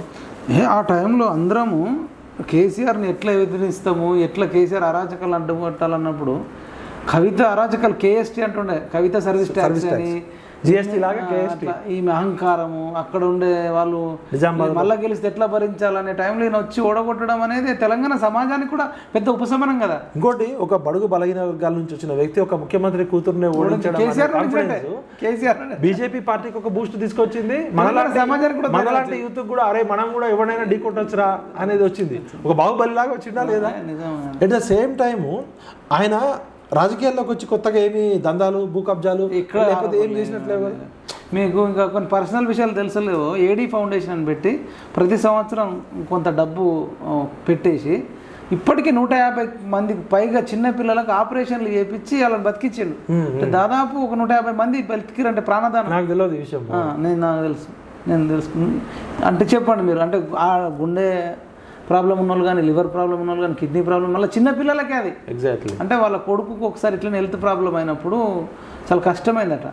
అంటే అప్పుడు డిసిషన్ తీసుకున్నాడట, అరే నా కొడుకు ఇట్లయితే నేనున్నా, నాకు డబ్బు ఉంది కానీ మన డబ్బు లేని పిల్లలకి ఎట్లా అని ప్రతి సంవత్సరం ఇంత బడ్జెట్ వేసుకొని ఆయన సొంత డబ్బులే మళ్ళీ బయట నుంచి అడగడు. అంటే నేను షాక్ అయిపోయినా. ఇంకోటి, ఇలా టీఆర్ఎస్ గుండాలు వాళ్ళ ఇంటి మీద పడి దాడి చేసి వాళ్ళ అమ్మగారికి ప్రాణహాని జరిగేంత చేసిరు. కుండీలు పలగొట్టిరు, ఇల్లంతా. నిజామాబాద్ ఎప్పుడు పోయినా, ఆర్మూర్ ఎప్పుడు పోయినా కార్లతో రాళ్లతో కొట్టిర్రు, కట్టెలతో కొట్టిర్రు. Direct fight. ఒక ఎంపీ ఆయన చూడకుండా కూడా మరి ఎంత ధైర్యంగా ఉంటే ఆయన డైరెక్ట్ పోయింది. ఎప్పుడైనా వెనకొచ్చిండా? అంటే ధైర్యము, త్యాగము, నిజాయితీ, సేవ చేసే గుణం ఉంటే ఏ పార్టీలోనే గెలుకోండి. ఫస్ట్ థ్రెట్ ఆయనకే ఉండే ఏరియాలో. అవును మరి. ఇప్పుడు నిజామాబాద్ మీద దాడి, ఆర్మూర్లో దాడి కాదు, డైరెక్ట్ హైదరాబాద్లో నడిబొడ్డున పోయి ఒక మాజీ మంత్రి, ఒక పిసిసి అధ్యక్షుడు పనిచేసిన ఇంటి మీదకి దాడి చేసిరంటే వీళ్ళు ఎంత అరాచకవాదులు. వీళ్ళు చేసిన అరాచకం ఎదుర్కొన్నాడంటే ఇప్పటిదాకా ఎవరింటికి పోయి అట్లా కొట్టలే. టీఆర్ఎస్ అంటే ఈయన ఎంత గట్టిగా చేసిన బలం, అంత ఫోర్స్ అని. అప్పుడు నిజామాబాద్లో కవితను ఓడగొట్టడంతో టీఆర్ఎస్ అనేది ఉట్టిదే అనేది అది పలిగిపోయింది కదా. ఎవరైనా ఓడించవచ్చు అనేది ఎంత బలంగా అనేది ఏంటంటే, ఇంకా గల్ఫ్ కార్మికులకు కూడా చాలా మందికి హెల్ప్ చేసిన అక్కడ ఇంకా చాలా ఉంటాయి. మనకి అన్ని చెప్పారు కానీ వీళ్ళు. నేనేమంటున్నా అంటే, నేను బీజేపీ, అది దురదృష్టం, మనం చెప్పిన క్యారెక్టర్స్ అన్ని బీజేపీలో ఉన్నాయి. ఇప్పుడు కాంగ్రెస్ లో లేవంటారు. ఇప్పుడు కాంగ్రెస్ లో రంజిత్ రెడ్డి గురించి చెప్తాం. ఇప్పుడు మేము కాంగ్రెస్ లో సపోర్ట్ చేసేటోళ్ళు, నేను ఏ పార్టీలోనూ సపోర్ట్ చేసేటోళ్ళని. కొండా విశ్వేశ్వరరెడ్డి సారు ఈవెన్ టీఆర్ఎస్ లోనే సపోర్ట్ చేసేటోడిని. కొండా విశ్వేశ్వరరెడ్డి సార్ యొక్క వ్యక్తిత్వానికి నేను కానీ పార్టీకి కాదు. అదేవిధంగా బండి సంజయ్ అనే పర్సనాలిటీ ఆయన చేసిన ఫైటింగ్ వల్ల ఎంతో. ఇంకో విషయం తెలుసా, బండి సంజయ్ ఇంత హిందుత్వ ఉగ్రవాది, ముస్లింలకు యాంటీ అంగారు. కరీంనగర్లో నేను పోయి చూస్తే చాలా మంది ముస్లింస్ వచ్చి కలిసిపోతారు. చాలా మంది ముస్లింస్ వచ్చి కలిసిపోతారు. అంటే మానవత్వం ఇంపార్టెంట్. నేను ఈటల రాజేందర్తో చూసిన కలిసి పనిచేసిన, బండి సంజయ్తో చూసి కలిసి పనిచేసిన, కొండా విశ్వేశ్వరరెడ్డి సార్తో కలిసి పనిచేసిన, బూర నరసయ్య గౌడ్, వీళ్ళంతా నాకే ఉద్యమంలో ఉన్నాం కాబట్టి కలిసినాం. ఇప్పుడు రంజిత్ రెడ్డితో నాకేం తెలియదు. రంజిత్ రెడ్డి గురించి నేనేం చెప్పాలి? రంజిత్ రెడ్డి ఏమైనా ఉద్యమంలో ఉన్నాడా? దానం నాగేందర్ అయినా మమ్మల్ని కొట్టే ఉద్యమంలో ఉన్నాడు. పట్నం సునీతారెడ్డి, పట్నం మహేందర్ రెడ్డి ఏమైనా ఉద్యమాల్లో ఉన్నారా? కడియం కావ్య ఏమైనా ఉద్యమాల్లో ఉందా? వీళ్ళు టికెట్లు ఇవ్వడానికి ఎవరున్నారు? రేవంత్ రెడ్డి చాలా తప్పుడు నిర్ణయాలు తీసుకుంటారంటారు. సెల్ఫ్ గోల్ కదా. ఇంకొకటి, రేవంత్ రెడ్డి అన్న ఏం చేసిండంటే, పాపం తెలుసో తెలియకో, మనిషికి జ్ఞానం 3 రకాలుగా వస్తుంది. 1 చదువు ద్వారా వస్తుంది, 2 అనుభవం ద్వారా వస్తుంది, 3 ఎక్స్పోజర్ అండ్ ఎక్స్పీరియన్స్ ద్వారా వస్తుంది. ఆయన BA చదువుకున్నాడు, చిన్న వయసులోనే జెడ్పీటీసీ అయ్యిండు, టక జెడ్పీటీసీ నుంచి ఇండిపెండెంట్గా ఎమ్మెల్సీ అయ్యిండు, ఎమ్మెల్సీ తర్వాత 2 సార్లు ఎమ్మెల్యే అయ్యిండు. ఆయనకి అడ్మినిస్ట్రేషన్ మీద పట్టు లేదు, అనుభవం లేదు. ఆయన చంద్రబాబు నాయుడు తోటి టీడీపీ సపోర్టు, టీఆర్ఎస్ పార్టీలో పనిచేసిండు, టీఆర్ఎస్ పార్టీ విధానాలు నచ్చక వెళ్ళిపోయి ఆయన ఇండిపెండెంట్గా వచ్చిండు, టాలెంటెడ్గా స్పీడ్గా వచ్చేసిండు. కానీ అకాడమిక్ ఎక్స్పోజర్, ఎక్స్పీరియన్స్ లేదు. ఎట్ ద సేమ్ టైము ఆయన జీవితం అంతా కేసీఆర్తో కొట్లాడటము వీటితో అయిపోయి ఈ సరైన సలహాదారులు కూడా లేరేమో అనిపిస్తుంది. ఎందుకంటే 5 నెలల్లో రేవంత్ రెడ్డి ప్రభుత్వం పనిచేస్తుందా పనిచేయలేదని చెప్పడానికి కూడా ఒక ప్రభుత్వం దశ దిశ గమ్యం గమనం చెప్పడానికి సమయం సరిపోదు. అట్లాంటిది ఈయన సెల్ఫ్ గోల్ రెఫరెండం అన్నాడు. ఇప్పుడు రెఫరెండం అని ఎప్పుడు అంటాం? అసలు రెఫరెండం అనే వర్డ్ ఎప్పుడు మాట్లాడుతారంటే, ఒక అంశం మీద ప్రజలందరూ ఎస్ ఆర్ నో, ఒకే అంశం, 10 రకాల అంశాలు ఉండవు. ఇప్పుడు కాశ్మీర్ని పాకిస్తాన్లో ఉంచాలా కలపాలా, కాశ్మీర్ని భారతదేశంలో ఉంచాలా కలపాలా అని కాశ్మీర్ ప్రజల అభిప్రాయాలు తెలుసుకోవాలనుకో, అది రెఫరెండం. లేదు ఉత్తర Germany, north Korea, south Korea విడిపోవాలా లేదా, ఒక అంశం, తెలంగాణ రావాలా వద్దా, అట్లా ఒకే అంశం మీద ప్రజలందరూ రెఫరెండం అంటారు. ఎలక్షన్స్ అనేది క్యాస్ట్ లింక్ ఉంటుంది, వెల్ఫేర్ లింక్ ఉంటుంది, క్యాండిడేట్ లింక్ ఉంటుంది, మనీ లింక్ ఉంటుంది. ఒక కాన్స్టిట్యున్సీలోనే ఎన్నో రకాల లింక్స్ ఉంటాయి, ఎన్నో ఎమోషన్స్ ఉంటాయి, మనకు తెలియని అంశాలు చాలా ఉంటాయి. రెఫరెండం అనేది ఎలక్షన్స్ కోసం బెటరు. రెఫరెండం అనేవాడు ఒక డెసిషన్, ఒక ప్రజల తీర్పు, ఒకే అంశం. అయితే రెఫరెండం ఎప్పుడు పెట్టచ్చు అంటే 5 సంవత్సరాల పరిపాలన అయిపోయినాక రేవంత్ రెడ్డి ప్రభుత్వం వల్ల తెలంగాణ ప్రజల జీవితాలు మారినాయా, కేసీఆర్ వల్ల మారినాయా, రేవంత్ రెడ్డి 5 ఏళ్ల పాలన వల్ల తెలంగాణ ప్రజల జీవితాల్లో గుణాత్మకమైన మార్పు వచ్చిందా? మరి 5 నెలల్లో 3.5 కోట్ల మంది ప్రజలు కదా ఓటర్, దాదాపు 3 కోట్ల మంది ఓటర్లలో ఈ కాంగ్రెస్ పార్టీ 5 నెలల్లో ఎంతమంది జీవితాలు మార్చింది? ఎంతమంది ఉద్యమకారులను ఆదుకుంది? ఎంతమంది అమరవీరుల కుటుంబాలను ఆదుకుంది? ఎంతమంది నిరుద్యోగులకు ఉద్యోగాలు ఇచ్చింది? ప్రభుత్వ ఉద్యోగాలు ఎన్ని ఇచ్చింది? ప్రైవేట్ ఉద్యోగాలు ఎన్ని ఇచ్చింది? అసలు వీళ్ళు ఇక్కడ ఖాళీ కుండలే ఉన్నాయి, మేము లంక బిందెలు ఉన్నాయని వస్తే ఖాళీ కుండలే అని చెప్పి, మరి రెఫరెండం అంటే ఇక నువ్వు మొత్తం అన్నీ చేసేసినట్టే కదా. ఎట్లా అనిపిస్తుంది ఇప్పుడు? మీరు ఒక ఉద్యమకారులు, మన అవుట్రైట్గా కాంగ్రెస్ కూడా సపోర్ట్ చేసారు. సపోర్ట్ అయింది క్యాంపెయిన్లో, నేను ఒక 27-30 కాన్స్టిట్యూన్సీలు తిరిగి 31 తిరుగుతూ 27 దాదాపు గెలిచిర్రు. నేను అదేంటంటే వీళ్ళు ప్రజలకు హామీలు ఇచ్చిర్రు, అవి చేస్తారా చేయరనేది కొంతకాలం తర్వాత తెలుస్తుంది. కొన్ని అయితే కొన్ని కావు. సరే మీ పట్ల అన్న, అరే అంటే ప్రజల పట్ల ఉండడం కంటే మనకు సాయం చేసిన వాడి పట్ల ఉండాలి కదా. మీ పట్ల మంచి కృతజ్ఞత భావంతో ఉన్నట్టు అనిపించిందా? ఎట్లా అనిపించింది? అంటే దీనికన్నా ముందు ఏం చెప్పాలంటే, ఈ పాలిటిక్స్లో ఏమైందంటే ప్రశాంత్ కిషోర్ లాంటి వాళ్ళు, సునీల్ కన్గోల్ లాంటి వాళ్ళు వచ్చి, పొలిటీషియన్ అనేటోడు నిత్యం ప్రజలతో ఉంటాడు, 24 గంటలు వాడు జీవితం అంతా ఉంటాడు. పొలిటీషియన్కి ప్రజల కష్టాలు సుఖాలు, ప్రజల పల్స్ తెలుస్తాయా? ఎక్కడో ఐఏఎంలో చదువుకున్నాడు, ఎక్కడో వరల్డ్ బ్యాంక్లో పనిచేసినోడికి తెలుస్తాయా? నువ్వు చెప్పు. ఇప్పుడు నేను ఒక రాజకీయ నాయకుడు, పబ్లిక్లో ఉన్నోడికి తెలుస్తాయి. నాకు అసలు ప్రశాంత్ కిషోర్ అవసరం ఎందుకు, నాకు సునీల్ కన్గోల్ అవసరం ఎందుకు? నేను జనానికి సేవ చేయాలని అనుకుంటే, నేనేదైనా మోసం చేయాలనుకుంటే చేసినట్టు అబద్ధాలు చెప్పడానికి, మేనేజ్మెంట్ చెప్పడానికి తప్ప, ఇప్పుడు ప్రజలతో ఉండడమే స్ట్రాటజీ కదా. నేను 24 గంటలు ప్రజలతో ఉన్నప్పుడు, ఇప్పుడు పీజీఆర్కి ఎవరైనా ప్రశాంత్ కిషోర్లు ఉన్నారా? లేదా జగ్గారెడ్డికి ఎవరైనా ప్రశాంత్ కిషోర్, లేదా బండి సంజయ్కి ఉన్నారా? రాజశేఖర రెడ్డికి ఉన్నారా? ఈ సునీల్ కన్గోల్ అనేటోడికి తెలంగాణ గురించి ఏమీ తెలియదు. అసలు తెలంగాణ అంటేనే వాడికి తెలియదు. ఇప్పుడు పిలిస్తే వాడేదో 4 స్కీములు, స్కాములు, మేనేజ్మెంట్ టెక్నిక్స్ చెప్పి తెలంగాణ ప్రజల లేడీస్ ఆర్టీసీ బస్సుల్లో పోవడం వల్ల తెలంగాణ ప్రజల జీవితాల్లో ఏమైనా గుణాత్మకమైన మార్పు వస్తుందా? ఏం మార్పు? సీట్లు ఎవరన్నా తెలంగాణ సమాజంలో ఏ మహిళలన్నా మాకు ఆర్టీసీ బస్సుల్లో ఫ్రీగా కావాలని స్కీమ్ అడిగిర్రా? తెలంగాణ ప్రజలు ఏమడిగారు? మాకు ఉద్యోగాలు కావాలి, విద్య కావాలి, నాణ్యమైన ఉపాధి కావాలి, నాణ్యమైన విద్య కావాలి, ఆరోగ్యం కావాలని అడిగారు. ఈ 6 గ్యారంటీలలో ఏమన్నా ప్రజలు అడిగినవి ఉన్నాయా? 500 సిలిండర్ గ్యాస్ ఇవ్వడం అనేది అందరికి ఉపయోగమే, ఓకే. ఆర్టీసీలో ఫ్రీగా మహిళలకు ఇవ్వడం కూడా ఓకే. కానీ తెలంగాణ ఎజెండా అనేది పెద్దది కదా. 1200 మంది ప్రాణాలు కోల్పోయింది ఆర్టీసీ బస్సుల్లో ఫ్రీగా తిరగడానికా, లేకపోతే గ్యాస్ సిలిండర్ 500 కోసమా, లేకపోతే కరెంటు మాకు 50 యూనిట్లు 200 యూనిట్ల కోసమా? సిగ్గుండాలి. అంతేనా? తెలంగాణ సమాజాన్ని అవమానించినట్టు వీళ్ళు. ఏం బేవకూఫులు రా మీరు? 6 గ్యారెంటీలు ఎవరు అడిగిరా తెలంగాణలో? తెలంగాణ సమాజం గురించి ఏమైనా తెలుసా మీకు అసలు? సోయి చెప్పుతో కొడతారు ఇట్లాంటి కన్సల్టెంట్లని. ఆ చెప్పేటోడికి సోయి లేకపోతే వినేటోడికి ఎట్లా ఉండాలి? తెలంగాణ అడిగింది సామాజిక న్యాయం అడిగింది, తెలంగాణ అడిగింది విద్య అడిగింది, తెలంగాణ అడిగింది ఉపాధి అడిగింది, తెలంగాణ అడిగింది ఎన్కౌంటర్ లేని తెలంగాణ ఉండాలని కోరుకుంది. తెలంగాణలో ఎస్సీ ఎస్టీ బీసీలు సబ్బండ వర్గాలు 90% మంది ప్రజలు రాజకీయ అధికారం కోరుకుంటున్నారు. ఇవేం మాట్లాడరు. మేము బిచ్చగాలమా తెలంగాణలో? మేము ఇచ్చినాం అధికారం మీకు. మేము 1200 మంది చచ్చిపోతే, మా లక్షల మంది విద్యార్థులు చచ్చిపోతే మీరు ముఖ్యమంత్రులు అయ్యారు. కేసీఆర్ అయినా రేవంత్ రెడ్డి అయినా మీరేదో మాకు ఇస్తున్నట్టు, మేమేదో తీసుకుంటున్నట్టు. మేము బిచ్చగాలం కాదు. తెలంగాణ ప్రాణాన్ని సైతం ఇచ్చిన త్యాగాల నేల. మేము మీకు అధికారం ఇస్తే మేము 6 గ్యారంటీలు ఇచ్చినాం, మీ ఆస్తులు అమ్మిచ్చిరా? మీకు నిజంగా చిత్తశుద్ధి ఉంటే సామాజిక న్యాయం ప్రకటించండి. 55% మీకు రాజకీయ కాంగ్రెస్ పార్టీలో, టీఆర్ఎస్లో, అన్ని పార్టీలలో 55% పదవులన్నీ బీసీలకి ఇవ్వండి. సరే, మనం దానికంటే ఇప్పుడు మీ అంటే ఈ ప్రశాంత్ కిషోర్ లాంటి వాళ్ళు, ఈ కన్సల్టెంట్లు ఉన్నారు కదా, ఈ కన్సల్టెంట్ల మీద ఆధారపడి ప్రభుత్వాన్ని తెచ్చుకోవడమే బేవకూఫ్తానం. వాడికే ఏం సంబంధం ఉండదు కదా. తెలంగాణ జాగ్రఫీతో ఏమైనా సంబంధమా? తెలంగాణ అస్మితతో ఏమైనా సంబంధమా? తెలంగాణ పేగుబంధం ఉందా వాడికి? అన్న వాళ్ళు ఆయన ఏదో చేసినాకుంటారు. మొన్నటి ప్రశ్నించే గొంతుకలు సునీల్ కన్గోలు వల్ల గెలవలే, రేవంత్ రెడ్డి గెలవలే, కాంగ్రెస్ వల్ల గెలవలే. నీలాంటోడు నాలాంటోడు తెలంగాణ ప్రజలంతా కేసీఆర్ అనే నియంత పాలన పోవాలి, దొరల పాలన పోవాలి, ప్రజల పాలన రావాలని బీజేపీ బీఆర్ఎస్ ఒకటైన అని ఒక నెరేటివ్ బిల్డ్ కావడంతో తప్పనిసరి పరిస్థితుల్లో కేసీఆర్ మీద కోపంతో, టీఆర్ఎస్ మీద వ్యతిరేకతతో కాంగ్రెస్ గెలిచింది తప్ప కాంగ్రెస్ మీద ప్రేమతో గెలవలే. ఆ విషయం వీళ్ళు తెలుసుకోవాలి.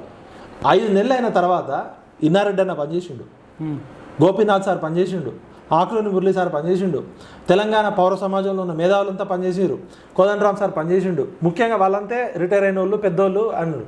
మనం యంగ్స్టర్స్లో ప్రాణాలకు తెగించి నువ్వు కొట్లాడినావు. తెలంగాణ నిరుద్యోగ రక్షణ చేసి పెట్టిన, విజయవాడ పోయిన, అవనగడ్డ పోయిన, నల్గొండలో డప్పు పట్టుకొని కాళ్ళు మొక్కినావు లేడీస్ మొక్కిన. నువ్వు కాంగ్రెస్ కార్యకర్తవా లేదా నీకేమైనా రేవంత్ రెడ్డి డబ్బులు ఇచ్చిండా? రూపాయి కూడా నువ్వు కాళ్ళు పట్టుకొని కాళ్ళు మొక్కినావు. ఇప్పటిదాకా వద్దన్నా కూడా అసలు ఇంతవరకు ఎవడు మొక్కలే. మేము ఇంటర్వ్యూలలో కాలు మొక్కుతామని చెప్పినావు, నువ్వు ఊరు పల్లెలలో నాకు ఓటేమని మొక్కలే. నాగార్జున సార్లో దెబ్బలు తిన్నావు, ఇదే జారెడ్డి కిడ్నాప్ చేసిరు, నీకు లైఫ్ థ్రెట్ ఉండే. మనం ఎన్నిసార్లు ఎక్కడెక్కడ పడుకున్నాం, నీకు థ్రెట్ మా ఇంటికి వచ్చి పడుకున్నాం. అంటే ఒక ఓకే టీవీ శ్రావ్య, కాలోజీ టీవీ శ్రీనివాసు, మన మైపాల్ యాదవ్ ఛానల్, తీన్మార్ మల్లన్న ఛానల్, మన తొలి వెలుగు ఛానల్, మనలాంటి సామాజిక పృథ్వీ యాదవ్ అన్న, ఇట్లా ఉస్మానియా విద్యార్థులు చాలా మంది, ఇంకా పేర్లు గుర్తురావట్లేదు. శరత్ సార్, చాలా మంది. శరత్ సార్ అయితే మనందరికి కాపాడుకున్నాడు కదా, చెప్పుకుంటూ వచ్చి మనకి ఏం కేసులైనా ఈ రోజు మనకేమైనా కూడా ఫోన్ చేస్తే ₹1 తీసుకోకుండా బెయిల్కి డబ్బులు ఇచ్చి కాపాడిండు కదా. ఇదే మళ్ళీ ఎన్నిసార్లు కాపాడిండు, ఆయన చచ్చిపోతుండే. అసలు ఎంత ఇబ్బంది ఉంది. ఇప్పుడు అరవింద్ అన్న కూడా ఆయనకి ఇప్పించింది కదా. అరవింద్ అన్న మల్లన్నను తీసుకొని అమిత్ షా జైల్లో ఉంటే అమిత్ షా అపాయింట్మెంట్ ఇప్పించి ఈయన భార్యను తీసుకొని పోయి, లేకపోతే జైల్లోనే అమిత్ షా మీటింగ్ మధ్యలో ఉండేటోళ్ళు కొన్ని కోట్లు తీసుకుంటారు అపాయింట్మెంట్కు. అట్లాంటిది ₹1 తీసుకో. అప్పటికప్పుడు అమిత్ షా గారు అపాయింట్మెంట్ ఇప్పించి ఈయన భార్యని ఈయన తమ్ముడిని తీసుకుపోయి అక్కడ ఈయన ప్రాణానికి అమిత్ షా సపోర్ట్ ఉండడంతో ఇక్కడ జైల్లో బచాయించాడు. కృతజ్ఞత ఉండాలి కదా మనిషికి. ఇప్పుడు అరవింద్ అన్న, బండి సంజయ్ అన్న ఇప్పటికీ చాలా మంది పార్టీలో తిడతారు, మీ మునూరు కాపాడని చెప్పా, మీరు హెల్ప్ చేసిరు, లేకపోతే ఆ బదనాం కూడా వీళ్ళు అక్కడ ఎవరున్నా సపోర్ట్ చేసిర్రు. ఇప్పుడు బండి సంజయ్ అన్న అయినా, అరవింద్ అన్న అయినా కేసీఆర్ తో కొట్లాడి అందరికి కాపాడుకున్నారు రకరకాలుగా. వాళ్ళిద్దరు పార్టీలో బదనామయ్యారు, మిగతా వాళ్ళంతా డామినేట్ చేసిరు. అయినా కూడా ఈవెన్ బండి సంజయ్ అన్న నాకు ఫోన్ చేసి మల్లన్నకి ఇబ్బంది అవుతుంది ఇట్లన్నా మీరు వెళ్ళి కాపాడండి అంటే నేను ఒక 20-30 మందిని తీసుకొని పోయినా. నాకు మల్లన్నతో ఫ్రెండ్షిప్ లేదు, ఆయన నాకన్నా వయసులో చాలా చిన్నోడు, జూనియర్. అంటే కృతజ్ఞత అనేది ఉండాలి కదా మనిషికి. ఇప్పుడు కాదు సార్, ఆయన పక్కన పెడదాం. రేవంత్ రెడ్డి కృతజ్ఞత ఉందా?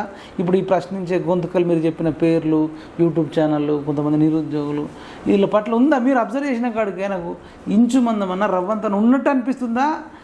సింపుల్ ఎగ్జాంపుల్, నేను పనిచేసిన విషయం అందరికి తెలుసు కదా, ప్రపంచానికి తెలుసు, మొత్తం తెలుసు కదా. సతీష్ కమల్ అన్న పనిచేసిండు కదా, అశోక్ సార్ పనిచేసిండు కదా, మీరు పనిచేసారు కదా ఛానల్స్ అన్ని.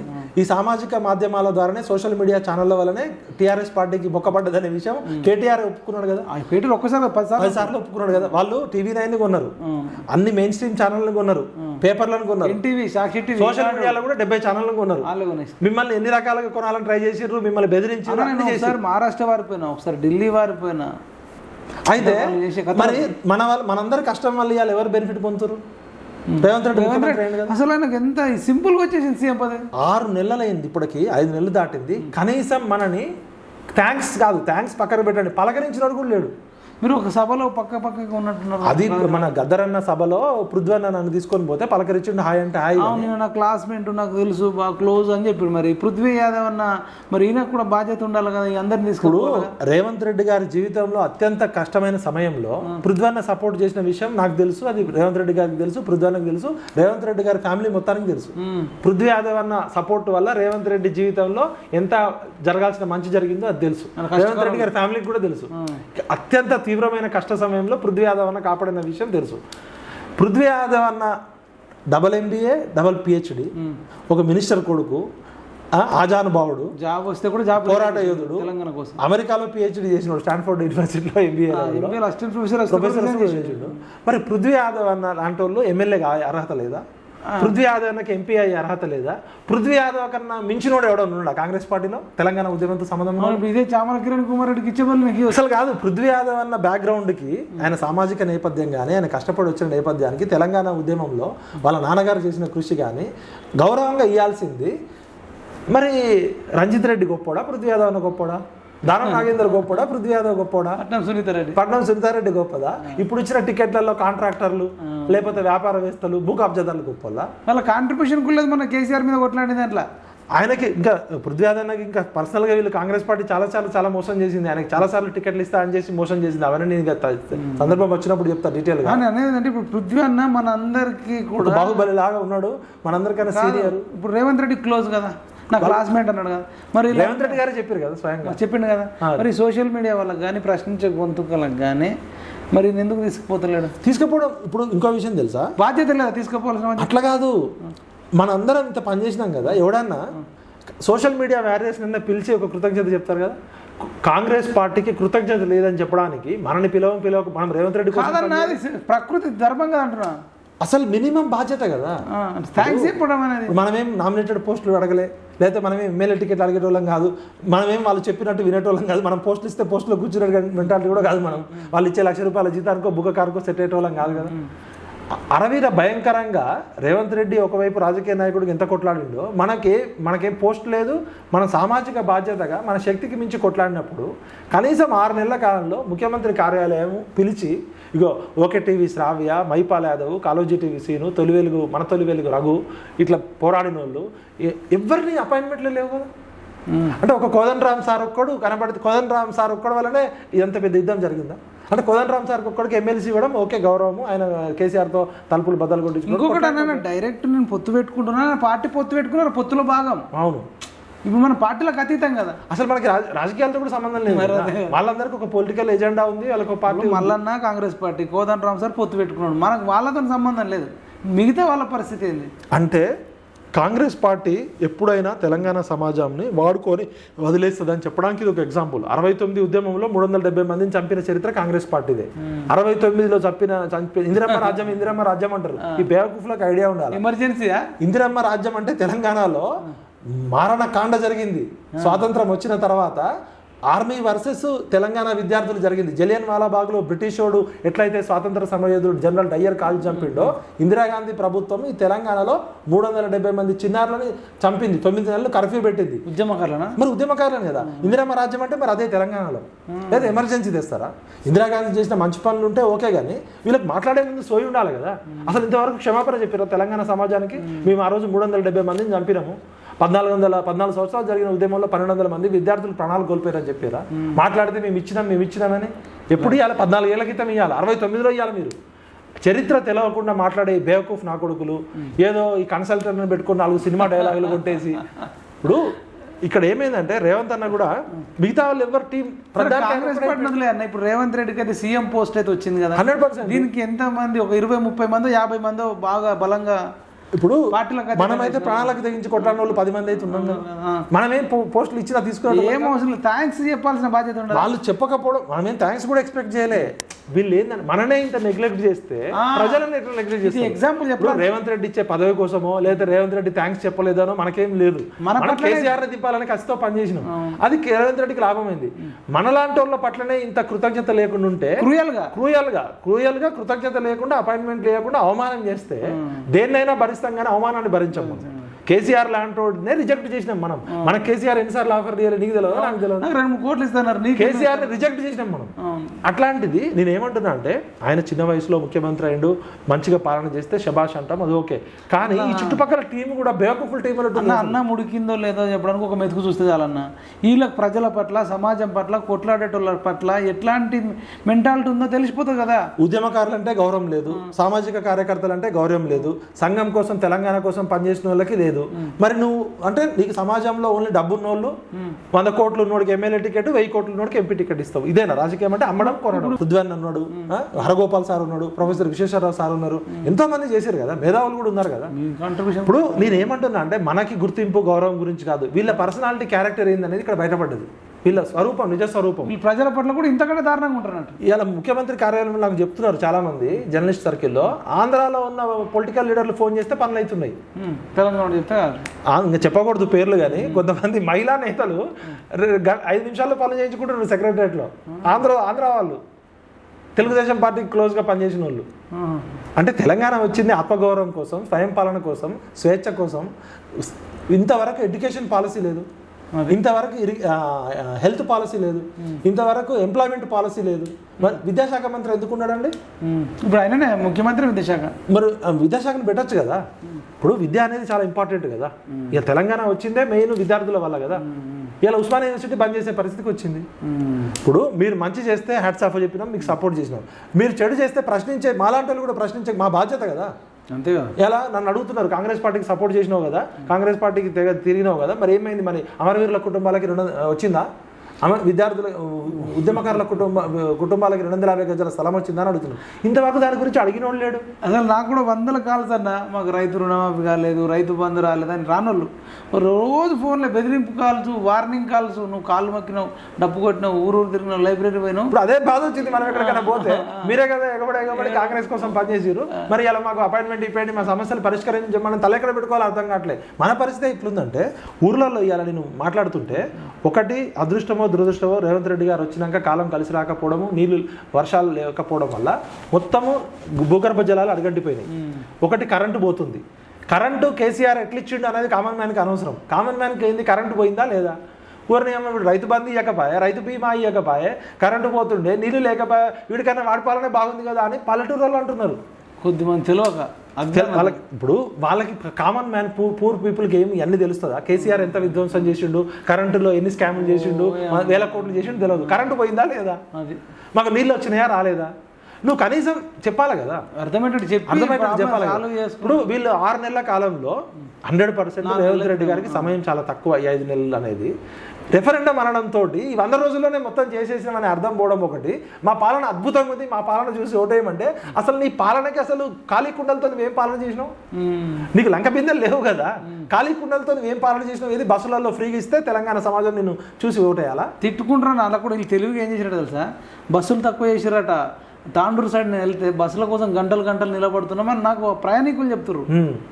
ప్రెగ్నెంట్ ఉన్న వాళ్ళు వెయిట్ చేయడము, సీట్లు దొరుకుతలేవట, బస్సులు తక్కువ అవ్వడం వల్ల సీట్లు దొరుకుతలేవు, ఎక్కువ బస్సులు ఉండి తగ్గించిండు.